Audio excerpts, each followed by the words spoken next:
To welcome into the latest edition of the Ryan and Goodman podcast, none other than Kenny Anderson, arguably, Bob Ryan, the greatest point guard ever to come out of New York City. Can we say that? I think he's got to be in the discussion, right, Bob? I know that the New York City veterans are pretty much in agreement that he's a starting guard, all-time New York team. Yeah. May very well damn be the single greatest point guard. And I got to ask him, how many people to this day, Kenny, when you go up, say, I was there when you had that shot, the one, the CHSAA tournament, when you were 14 years old from Malloy? Huh? Yeah. Not too many. You could live off that one in some areas of Queens. Right? They're a little older if they say that. Yeah. The young kids aren't saying that. I know that, but I'm just saying, the old timers, first thing they think of that's when I heard. That's when I learned about you. No, you're absolutely right. When I go to New York, that's the first thing I hear.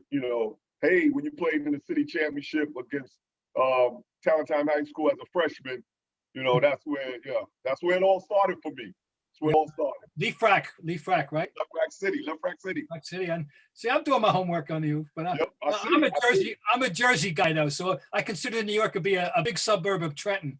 Yeah, but I love Jersey too. I started my pro career there. I love Jersey. Yes, you did. At the Brendan Byrne Arena. Was it Brendan Byrne then or Cannell? It was Brendan Byrne, right? The Meadowlands. Yeah, but the Brendan Byrne. Anyway. Brendan Byrne Arena Meadowlands. Yeah, that's what they called it. I don't know. I forget. It's had a few names, don't they all? Yeah. So go back, Kenny. Go back to when you were like 14, 15 years old. You're getting recruited out of New York City. It was different then. I started covering AAU 20 years ago or something like that, 2025. So I didn't see you. We're about the same age. So But what was it like then? Like, how was it for you coming out of New York City as kind of the guy with everybody on you? Kind of give me a glimpse into what it was like, into your life, into your recruitment. My recruitment was done the right way, because Coach Curran, Jack Curran, coach up at Archbishop of Ohio, he wasn't going for it. So he told me, this is what you do, this is how you act, and I did what I was told, being in Left Rack City and then going to Malloy. I had two sides of it, man, and that's what I tell my son. I had two sides of it. I was growing up in the rough part of the neighborhood, and then I would go to my school, Archbishop Malloy High School, where it was more whites, blacks. We was mixed. So I learned a lot, going to Archbishop Malloy. But there was Duke, Syracuse, Georgia Tech, UNC, Georgia Tech. And now I'm gonna tell you, Georgia Tech I wasn't thinking about Georgia Tech. No, I wasn't thinking about Georgia Tech. I was thinking about Syracuse because of Pearl Washington. Mm-hmm. Makes sense. Pearl Washington, yeah. What was Bobby Crim's selling point? It was my mother. My mother went to the trip with me to Atlanta, and she just fell in love with Atlanta. And Coach Crimmins is great. He talked about the school, Georgia Tech, the engineer program, everything. It was a tough school academically, but basketball wise, it was coming up. So I knew what to expect. They had Dennis Scott, Brian Oliver. I said I could work with those guys. But my mother, to this day, rest in peace. I really don't know if she got some money or whatever. But on the way back, she was like, "You going to Georgia Tech?" On the plane, she was like, "You going to Georgia Tech?" I was like, "Oh, all right, Bob." Have you heard that a lot, Kenny? Because I've heard it. I mean, I remember hearing it when you hear you hear all the recruiting stories, the recruiting lore when you cover it. And I always heard that, like, Kenny Anderson got paid to go to Georgia Tech. I didn't get paid. I did. My mother might have. Did you ever ask her? No, I never asked her that. Really? I was having too much fun, with the school when I got in there. We went to the Final Four my freshman year. We won the ACC. So everything worked out for me. And my mother said, "I told you, you listen to me. You didn't ask any questions when she came out with the fur coat. I didn't. And the pearl necklace. Yeah. did. Huh? Yo, I swear, because I wasn't supposed to ask my mother nothing. Well, it's funny. So, Are you happy? so I remember interviewing a kid. I don't know if you remember, either of you remember this name, Renardo Sidney. He was a big time player coming out about 15 years ago, the #1 player in the country. Wow. And he was from Mississippi, moved to LA. Okay. Moved to LA with the family. And they were in a $1 million mansion, and they didn't have anything in Mississippi. And I had him on my podcast a couple of years ago, and I said, Renardo, like, didn't you ask your dad, like, where you got, how you were able to live in a $1 million mansion in LA? And you know, he said to me, he's like, I was 16. I didn't care. Yeah. I didn't care. Yeah. Right. I really, but this is how I was my whole life. As long as my mother was happy, I didn't question my mother. Yeah. I wasn't questioning her. So I just went along with the program. But she did say she wanted me to go to Georgia Tech, not Syracuse. Yeah. So I'm not sure. But I said, I remember going down to Georgia Tech, going to school, when we first get to school, not the season. And I was wondering in my head at the time, did I pick the right school? Yeah. Because I started playing with those. And then we played against the Atlanta Hawks, Doc Rivers, all those guys used to come and play. It was great. Everybody from Georgia University, Atlanta schools would come, and we play against each other every summer. So it was just great basketball. Yeah. Well, how tough was your Final Four experience? I know how the game went, but the whole experience, were you, was it everything you had hoped it would be in terms of the experience? Yeah, the experience was great. But honestly, I got sick. Oh, I got sick the first. I remember back. I had diarrhea. Well, there must be something going on because Bobby Hurley in the championship game couldn't play. Yeah, no, seriously, this is like a story I'm curious about. There must have been something going on, or weren't you guys were eating, or what the hell was going on? It's something we was eating. But I didn't have it during the game, but I had it during I think Friday night or something like that when we got into Denver, and I was sick. So I hung in the room, but everybody else did everything. They enjoyed themselves. I remember that. I had the bubbles in my stomach or something. Maybe I was nervous or something, but I remember that. You remember what you had for lunch? I can't remember that far. maybe that's what it was. Maybe you had some fish or something. Yeah. I remember that. I was just like, oh man, stomach was all messed up.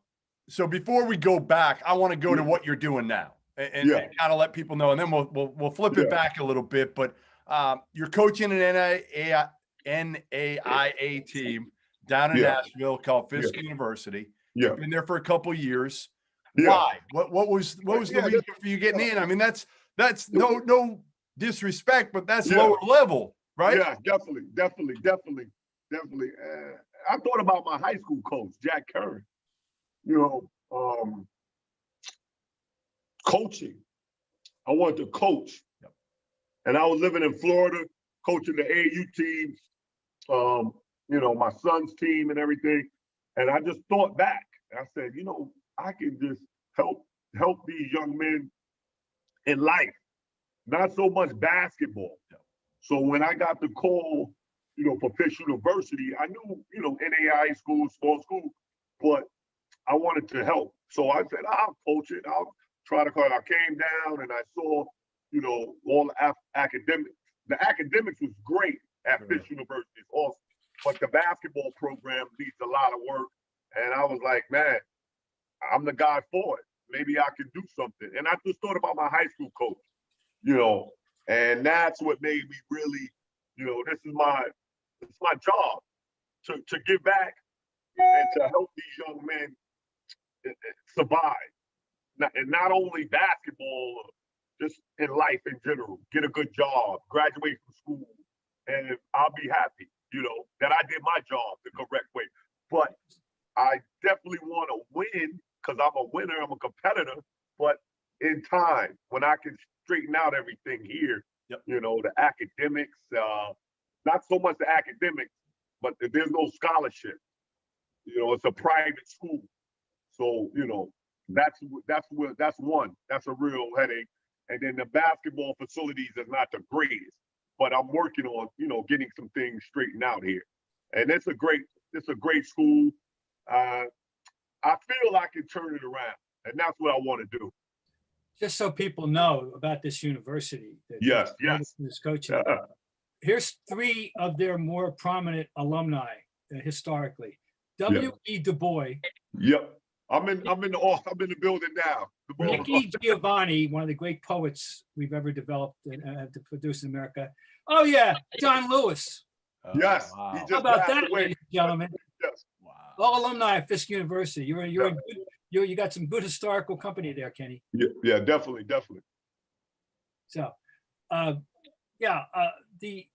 So, what's it been like for you now during this? You know, you're not playing. Yeah. So, what have you been doing?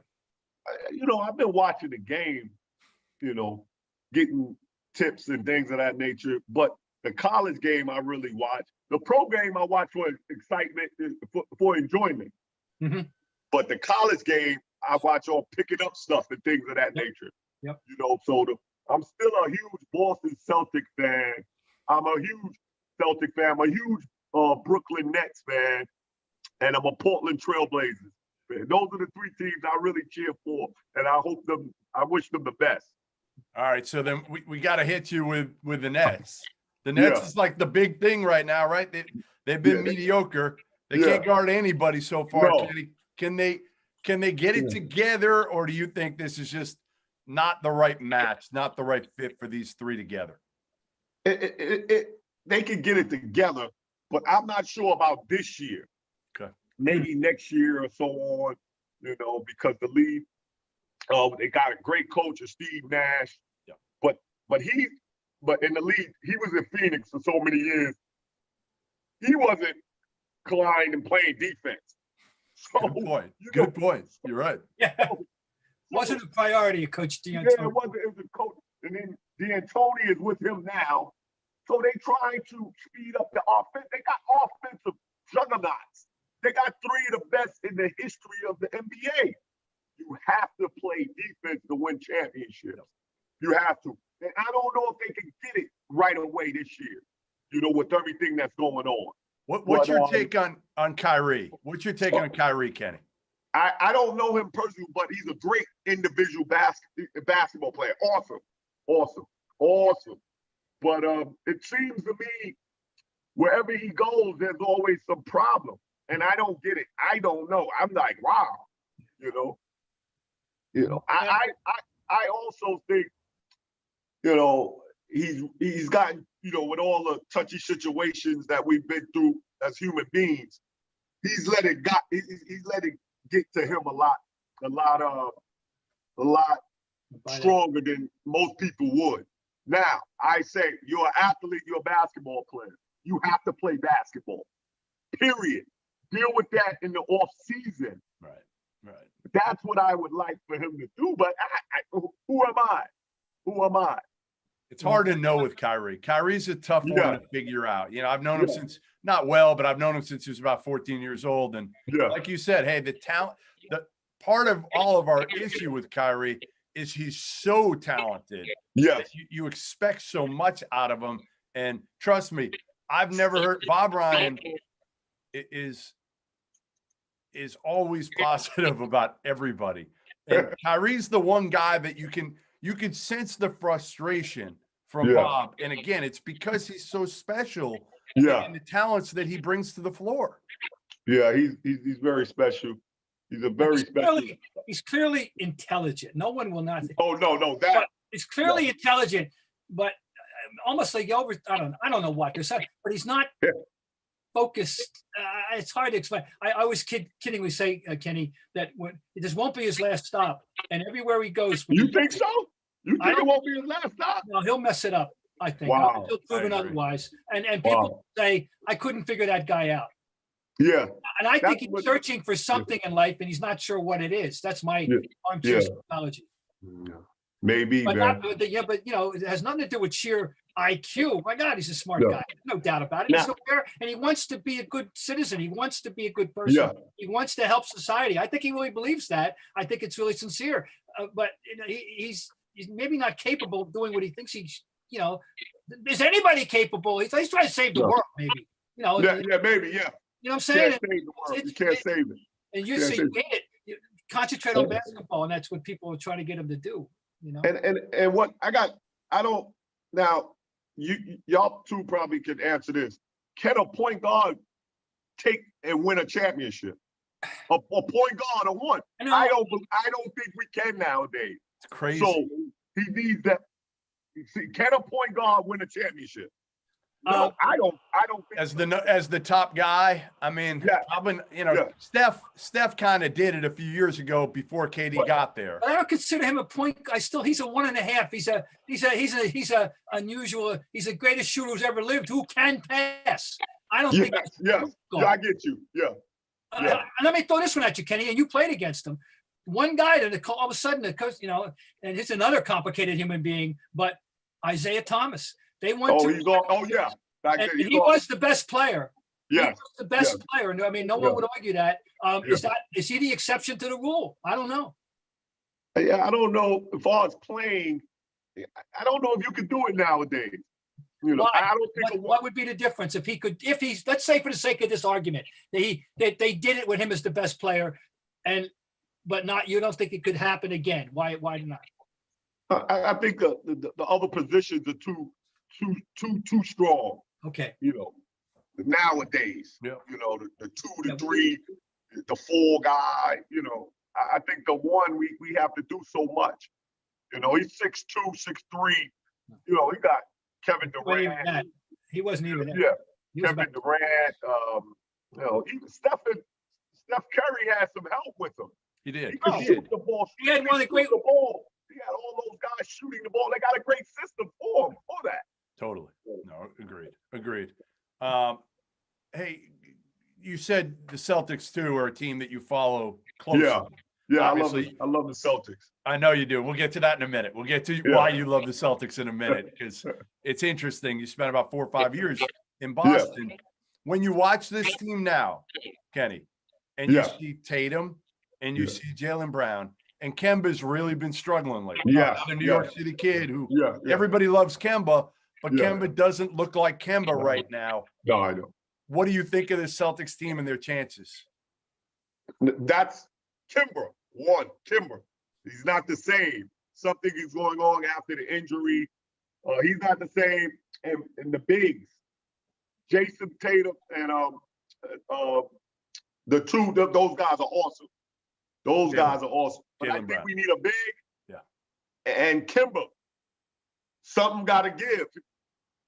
Smart, he's got to come back from injury and play extremely well. He's been playing hell of a basketball. But I believe it's Kemba and a big. We need our bigs. They got Thompson from Cleveland. Yeah. But it's more to it. But the whole NBA has changed a little bit too with the 3-point shot. Everybody's shooting them now, Kenny. Everybody's shooting the 3. Yes, the court is wide open. Yeah. So if you could, it's a little bit, it's quick guards in and out, but they pull it up for threes instead of penetrating, and it's a little different. Guys are passing up 2-footers and passing out. Yeah, all the time. Yeah, that's what it's about right now. I just, I go, but that's the game. That's the game. Yeah. I'm sure you've noticed, you see a 145, 141 game without overtime. That wasn't happening when you were playing. I'm going to tell you right now. Man. That was not happening. we had the fives. The fives. If you had a great Patrick Ewing, Alonzo Mourning, who else? I can't. But we had 5s and 4s where they sit on the block. Right. We get the ball into them and then we cut off them. Things of that nature. And the 2, the jump shot off the 2 is better than the 3. So, but now, it's so spread open right now. Now you had Shaq, Shaquille O'Neal. You had all the 5. Yeah. Hakeem Olajuwon. You know, it's just different basketball. And I love the game. I always pick up things. You can't pick up too many things in the pros. You can't. You can just enjoy the game because some of those athletes are just extreme. They're great athletes. I saw you commented on your Twitter. You watched an Oklahoma State game a week or two ago. Yeah. And Cade Cunningham. Yes. What do you think of him? Oh, he's awesome. He's going to be awesome. Yes. Sometimes you get crowded. The college game, it shrinks you. Yep. But the NBA larger, you know, what you can do. He can dribble. He can make people better. He can pass. He can shoot. He's 6'8". He's what, 6'8"? Yeah. He's 6'8", 230. So he's a pro.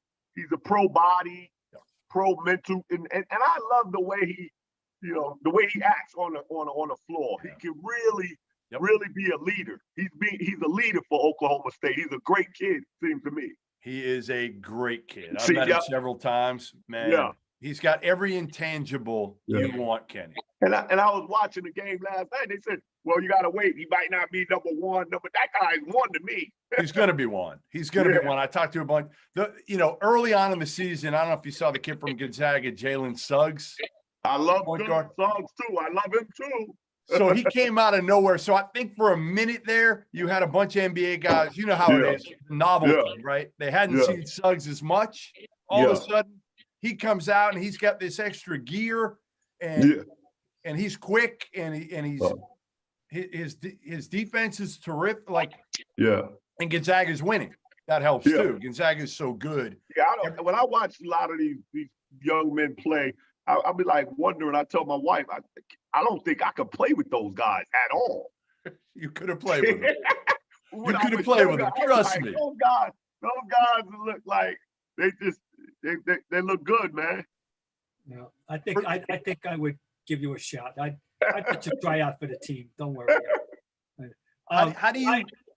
Go ahead, Bob. Go. All right. There's so many places we can go, but I did a little homework here, and you can correct me if I'm wrong, but the coaches you played for, you wanted to write a book just on the coaches you played for. All right, you ready for this, Jeff? Go ahead. Here's a few names of guys that he played for: Fitch, Daly, Carlissimo, Patino, Silas, Carlisle, Dunleavy, Woodson, O'Brien, and Alan Bristow, who once had a fight with Dave Cowens. Not with Dave Cowens, Larry Bird. But anyway, as a rookie, your first two coaches were Bill Fitch and Chuck Daly, right? Yeah. Yeah. Wow. I mean, how did they each? Just tell me about them. Yeah, Bill Fitch was a great coach. You know, I remember with the Celtics in Houston, but I really didn't get to know him. You know, he didn't really want me in the draft. I believe he wanted Billy Owens.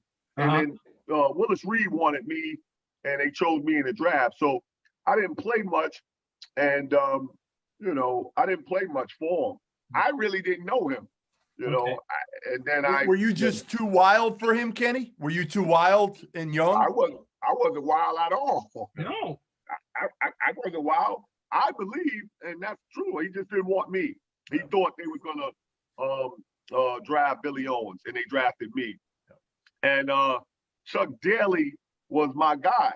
That was my guy. That's my probably the best pro coach, one of the best pro coaches I had. He let me, he said, hey, you and Derek Coleman, this is your team, you run it. And he was one of the reasons I became a professional under Chuck Daly, because he told me this is what you have to do. And he coached one of the best point guards, you know, Isaiah Thomas. So I knew, I said, I better listen to this man. He knows. And that's what he did, man. He was great human being. Well, the key thing is, did he ever give you any wardrobe tips? Yeah, the wardrobe. No, but he was clean. He was clean, man. Like you said, I love all my coaches in the NBA. You know, they gave me, even like Fitch, he didn't play me, but that was something I was taught a lesson, you know, during that time. We got something of a Boston tinge to this podcast quite often.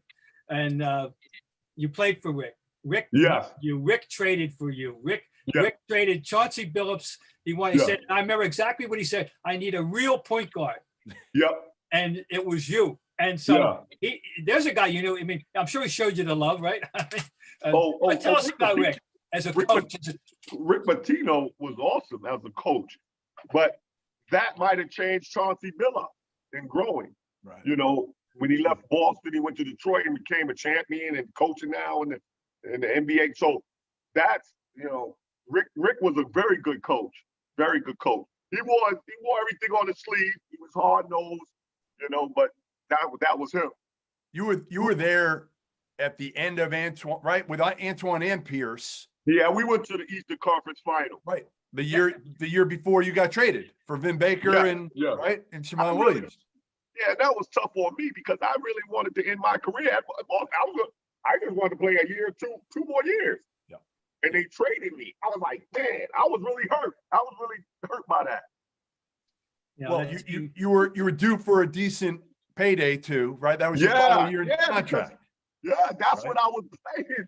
That's what I was playing so hard. Yo, I played hard. You know, but I got everything together. But it was really disturbing for me and really hard for me. And I'll tell you, after that, I really was finished with the league, really. Really? Yeah. You lost the love? Like just lost I lost it? the love, and I played another 3 years. Yep. But I really didn't have the love when they traded me from Boston. Really?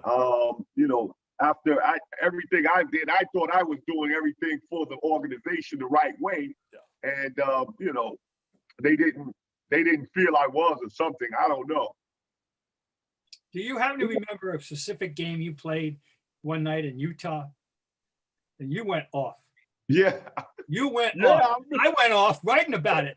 And I mean, it was, it was the best game I thought I remember you playing in Boston, you know. Yeah. But I mean, I just wonder if I remember that you were terrific. I mean, not that you weren't, I'm not, you know, saying you weren't ever good nights, but that night. No, I understand. That was one of my biggest games.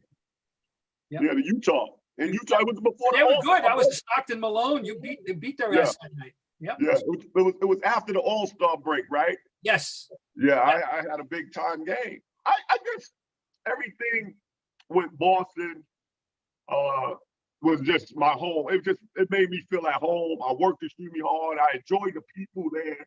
It was just a great atmosphere for me to play in, and I love playing in Boston. I loved it. I feel like you once said that Boston fans were the best fans in the country, even though you grew up in New York. Those are those are fighting words, Kenny. Yeah, that was no, it was, man. And to this day, I say it. You know, Boston fans are awesome, and New York fans is awesome. Boston fans is awesome. To play in New Jersey and Boston, you can't beat it, man. It was just so awesome. And being from New York, it was just awesome, man. It was awesome. So your life, like, I mean, again, you've had documentary, you've had books. Like your life is, I don't even know how to describe it, Kenny. Again, because 14 years old, it started. People knew who you were at 14. Yeah. You've had ups, you've had downs. You've jumped back up now. Yeah. I guess let's start with the highlight of your life. What was the point when you were the happiest in your life? Wow, you making me get emotional. But my high school and college, my first 6 years. Why? I wasn't playing for money or anything. I was playing for the joy. The joy around me, the joy of playing basketball, all the people at Archbishop Malloy, I loved. All the people at Georgia Tech, I loved. And then I started knowing when I made it to the NBA,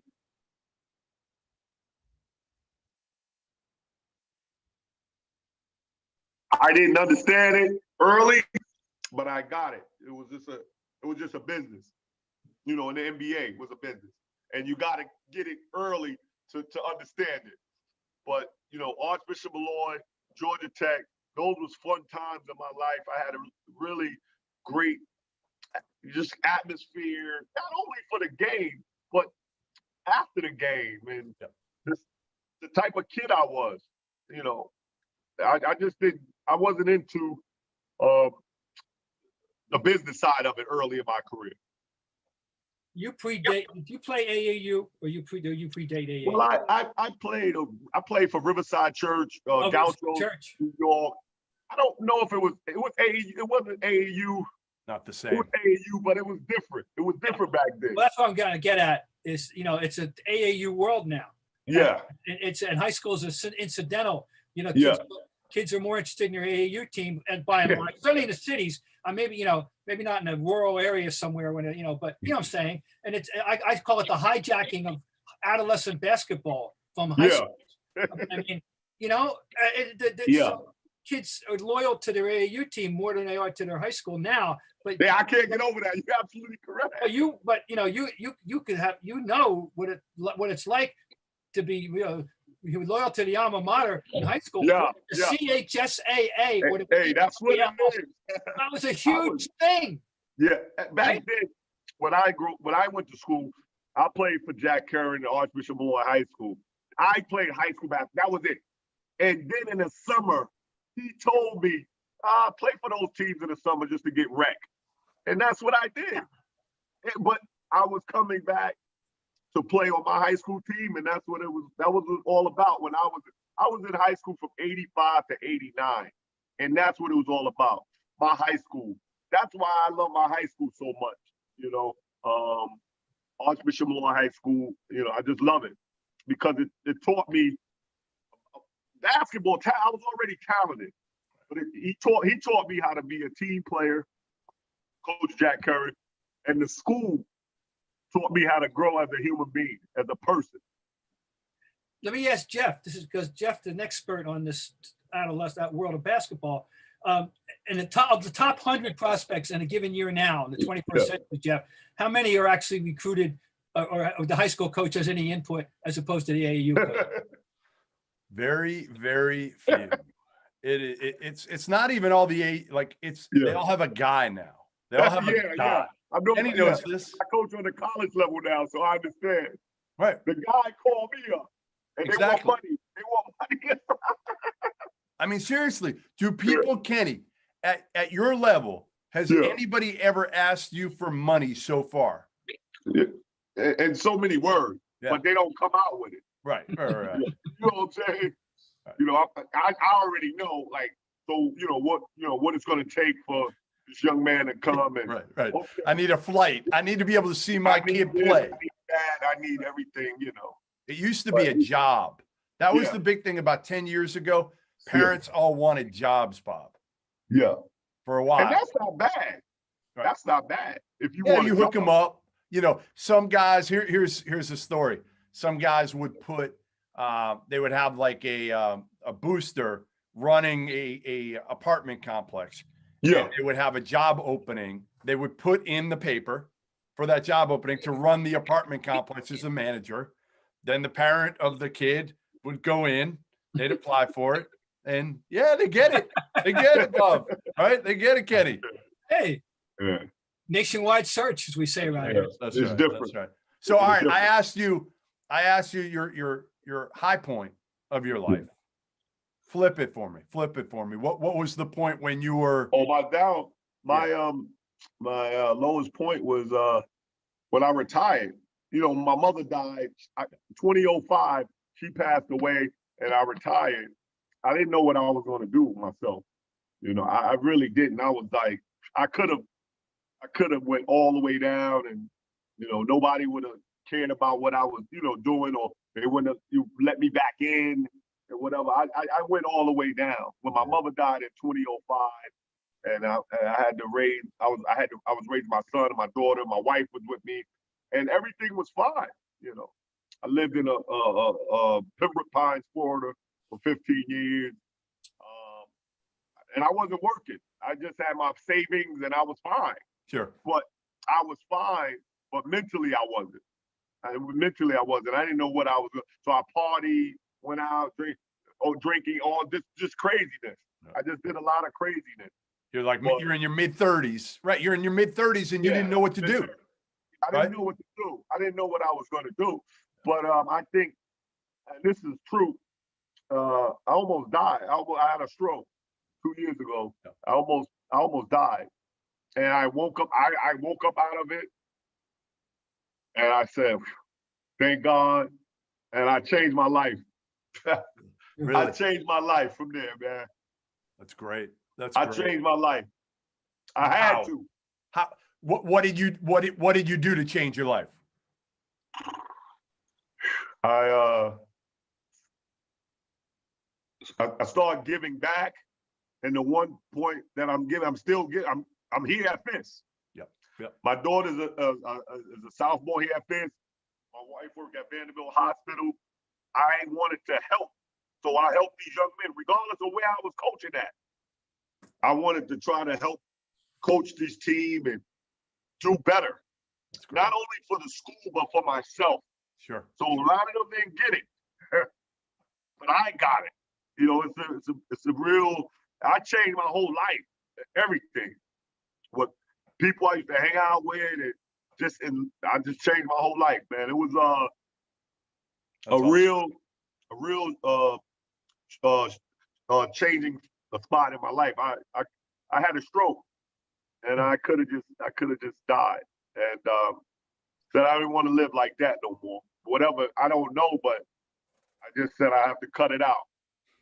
It wasn't my wife, it wasn't my kids, it was just me. I wanted to change, and I changed. Changed for the better, I guess. I'm not sure. No, I think it's for the better, Kenny. It sounds like it's way for the better. So that's good. It's boring though. You look happy. It's boring though. Whatever. Hey, we're getting old. We're getting old, man. Yeah. So now I just tend to my kids. You know, my kids at home, and then my kids on my team, and that's excite me. And you know, when great things happen for them, it excites me.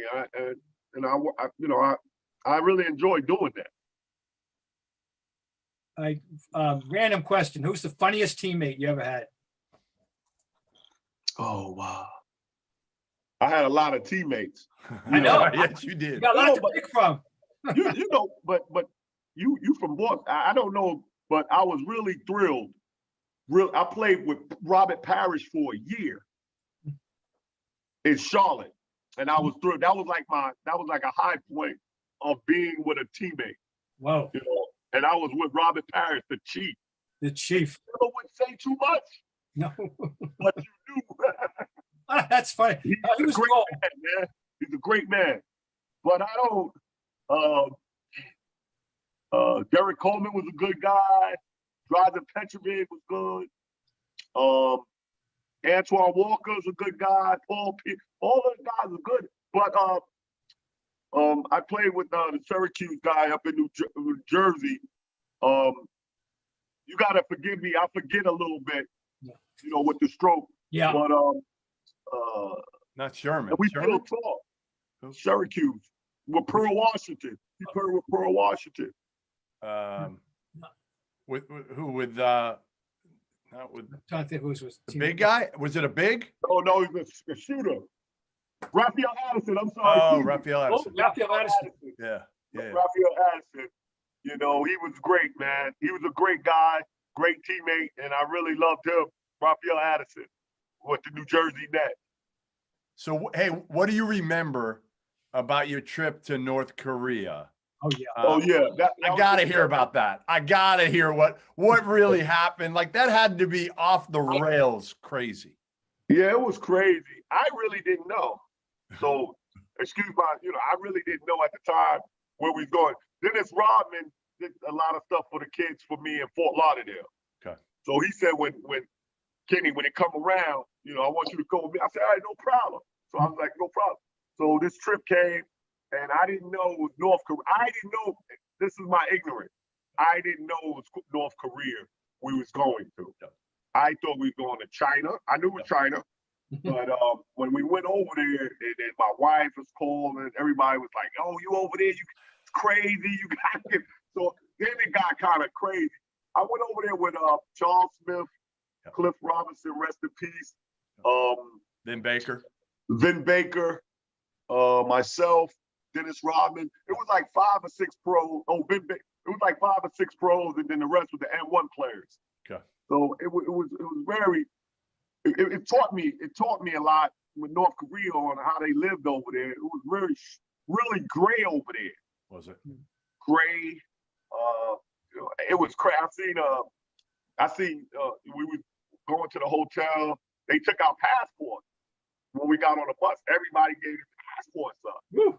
I'm like, wow, yeah. They took our passports, and then I seen a guy working the street. I don't know, he was like picking some gum off the street or something with 2 shotguns at him. The security guys had 2 shotguns. So it was great. We stayed at the hotel. You know, it was just a crazy trip. Crazy trip. What can we say?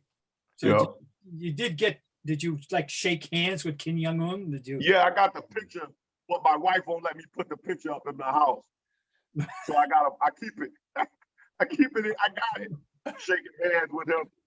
He's a little guy too. He's a point guard, though, for sure, right? Yeah, he is. No doubt. He supposedly loves basketball.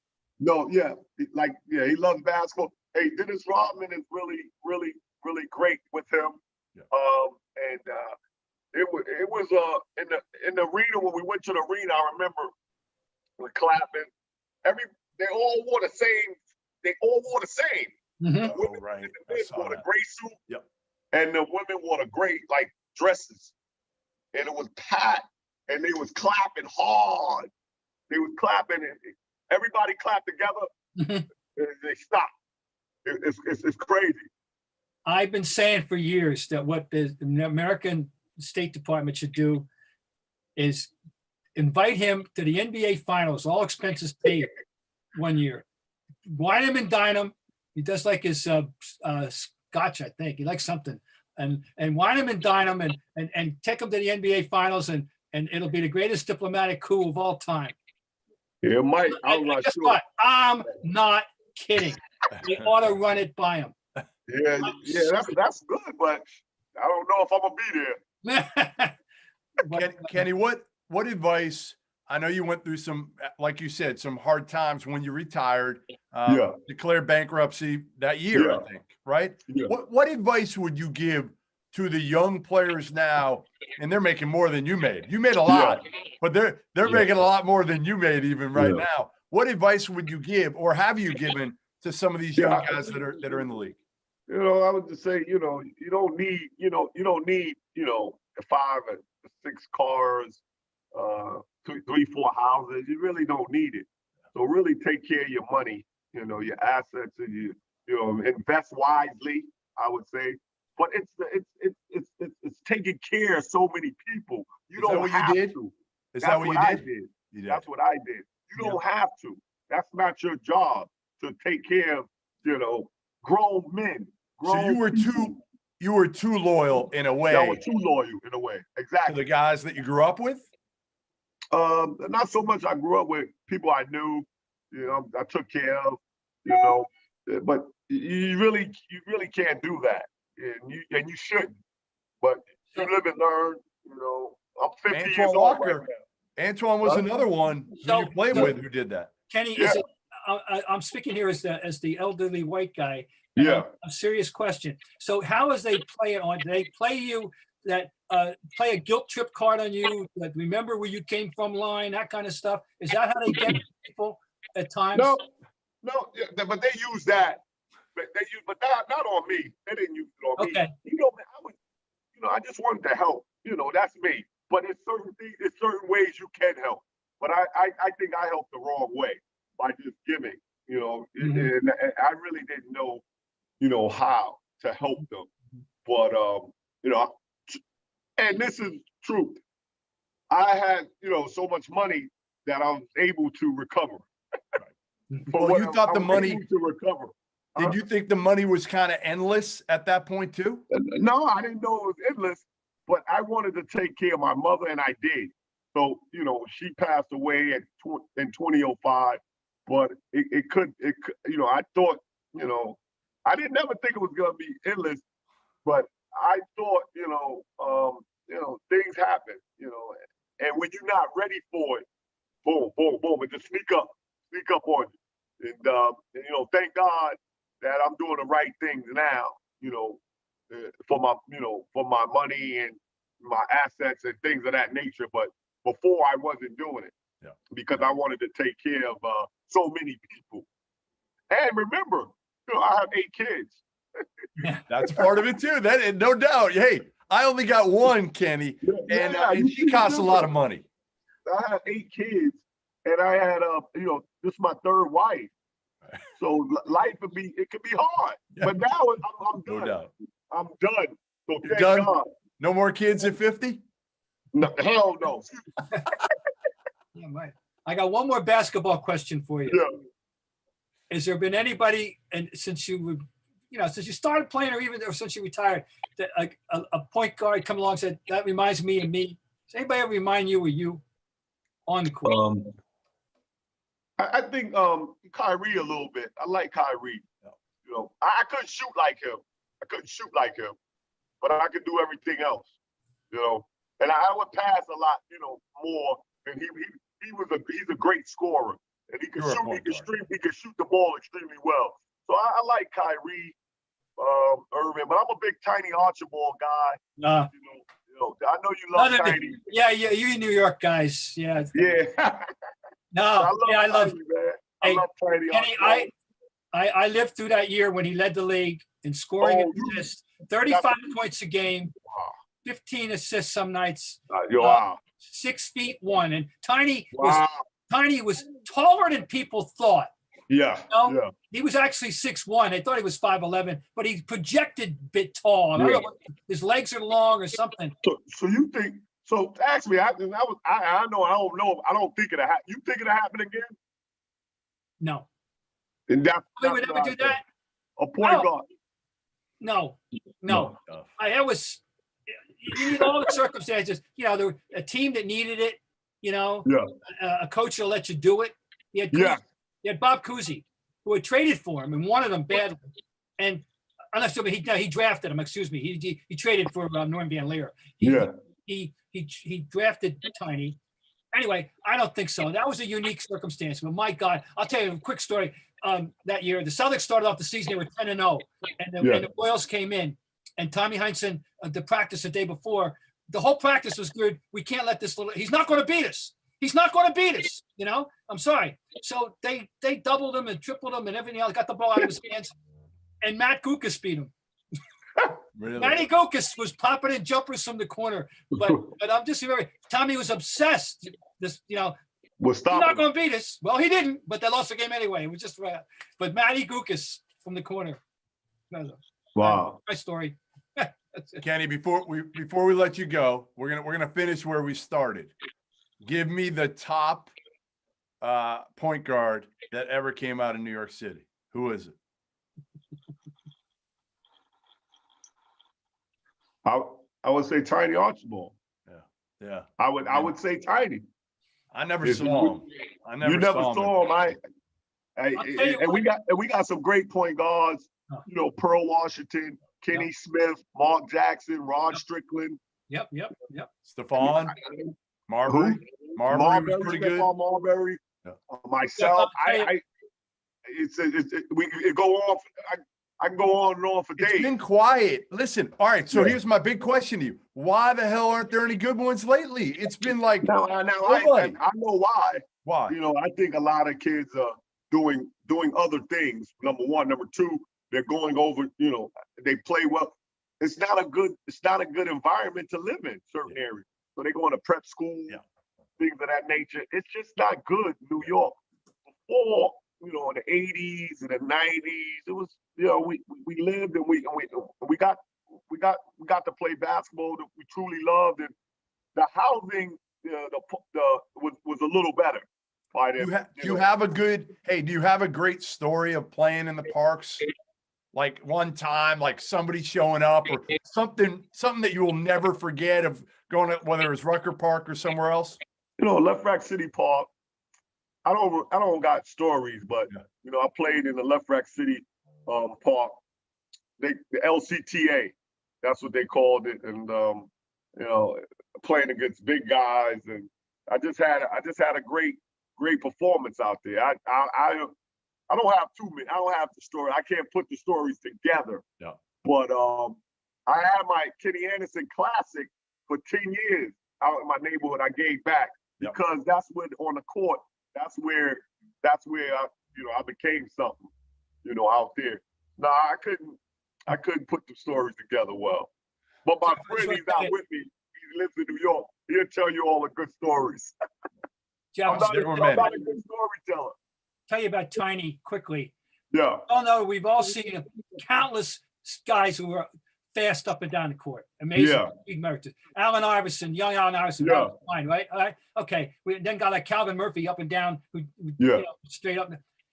Tiny Archibald was like a broken field runner.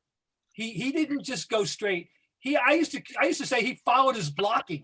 He was the cleverest guy negotiating down the court that I have ever seen. It was a unique style. Right, Kenny? Yeah. He followed I got a lot of my game from Tiny.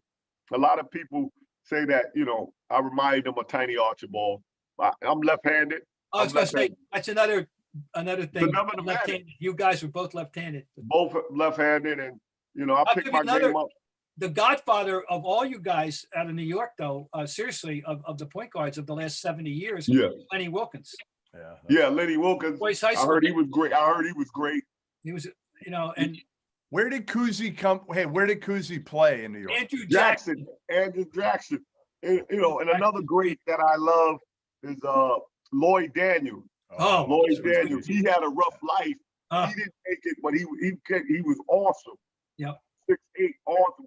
There are a lot. Listen, there are a lot of guys that came out of New York, like Sweet Pea, like Lenny Cook, like Sebastian Telf. Sebastian made it. He made it. But a lot of it's hard coming out of New York, having everybody pulling at you when you're 14, 15 years old, isn't it? Yeah, very hard. See, that's what I did.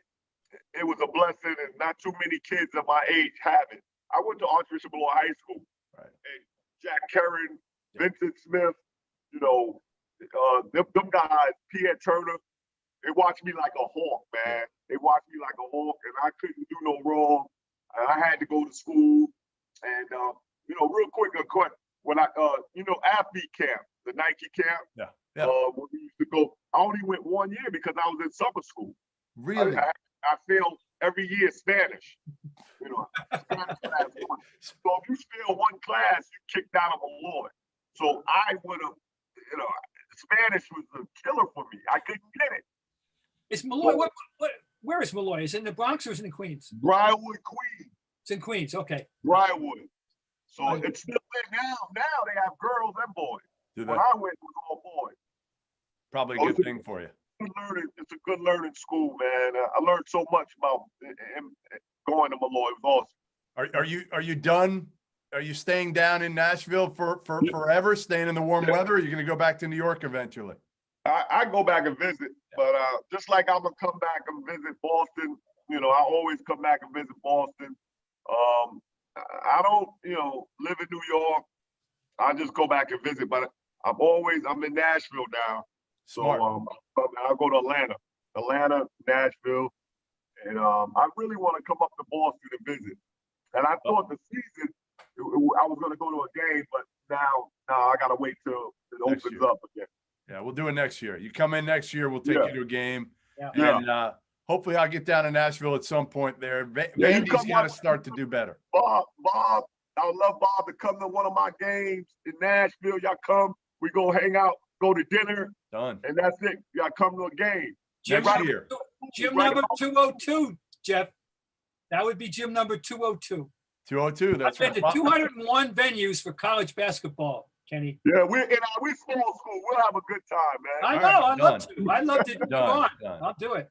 Listen, we really appreciate you jumping on. We're glad you're doing well. You sound great. You look great. Your stories are terrific. And hopefully we'll see you soon. All right. All right. Thank you. Thank you so much. You got it. Thanks, Ken.